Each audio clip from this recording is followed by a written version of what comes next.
Hey everyone, this is Jay. I play in a band called Sloan, and we're at Rotate This in Toronto, Ontario, Canada, and you're watching the LP Spree.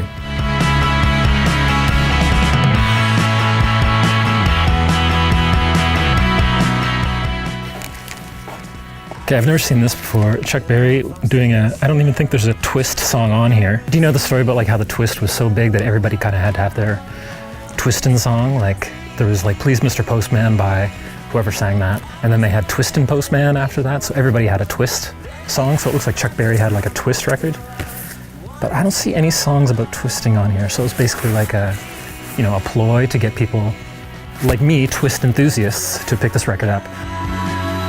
So it's almost embarrassing. Like I think one of the first things that really got me into buying records was, I guess I would have been like 12 or so, when John Lennon died, or was killed in like 1980. That was what sort of turned me on to the Beatles even more, even though it's such a sad way to get turned on to music, but I think that just sort of happens. There's a store really close to where I grew up in Halifax. It was called Old Dan's Records, and they're having like a Beatle Fest in like May of 1981. They had all kinds of rare Beatles records and rare John Lennon records. Like the day I went in there, I didn't know what this was. I didn't know what shaved fish meant either. I thought it sounded kind of gross.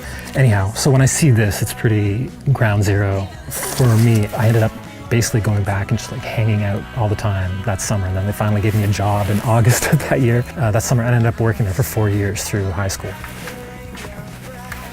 One thing I'm glad of, in our band Sloan, we've made vinyl of all our records since the beginning, since our first record came out in 1992. Even in the lulls of like the late 90s when nobody was making vinyl or nobody seemed to care that much about it, we would always make them. Usually press up like 500 or 1,000, mainly so I can have one, and then we have like 999 that we would have to somehow get rid of.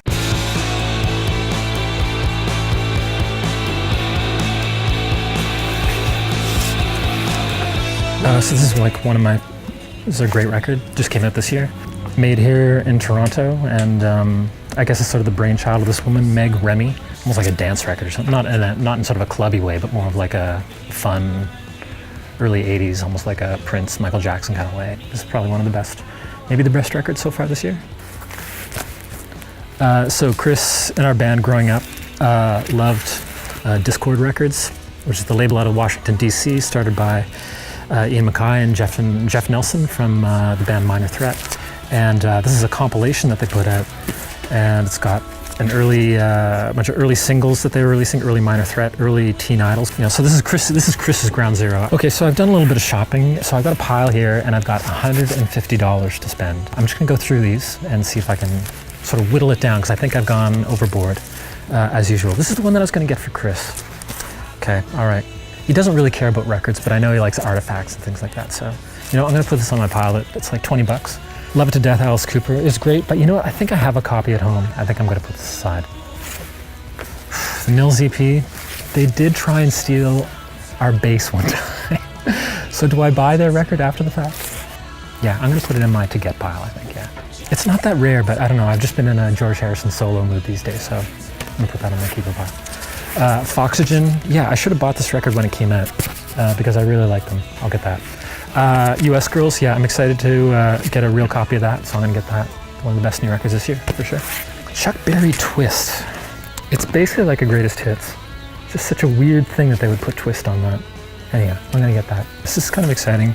It's like a UK version, UK pressing of Yellow Submarine, and I don't think I have this album. I don't think I even have an LP version of this at home. Do I really need another Beatles record? Apparently I do. So that's what I have. I think I've whittled it down to around 150. So I think I'm happy with my purchases today on the LP Spree.